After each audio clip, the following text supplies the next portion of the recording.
ఇక్కడ గెలిచినటువంటి ఈ ఎమ్మెల్యే ఈయన అరాచకాలు ఎవరికి తెలియవండి?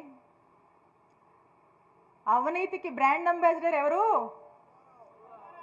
అవినీతికి బ్రాండ్ అంబాసిడర్ ఈ ఘనపాటి పత్తిపాటి.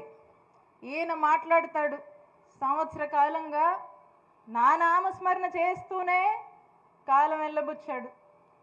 ఆఖరికి అతనికి ఈ మధ్యకాలం చూస్తూ ఉన్నాం, అతనికి ఇక దాన్ని ఏమనాలో తెలియదు, కానీ దానికి ఏం పేరు పెడితే బాగుంటుందో పెడదాం దానికి చిన్నగా. ఎలా ఉందంటే బైపాస్ అంట ఆయన తెచ్చాడంట. ఏమన్నా ఉందా? మరి ఆయన ఎమ్మెల్యే అవ్వగానే బైపాస్ ఓపెన్ అయిపోయింది, మరి అంతే కదా. 16 కిలోమీటర్ల బైపాస్ మన నియోజకవర్గానికి ఉంటే ఇది కేంద్రం నిధులతో బైపాస్ అనేది కేంద్రం శాంక్షన్ చేసేది. మరి కేంద్రము నేషనల్ హైవేస్ నుంచి చిలకలూరుపేట బైపాసు 700 కోట్లతో మన నియోజకవర్గానికి బైపాస్ శాంక్షన్ అయితే అవగానే అయిపోద్దా?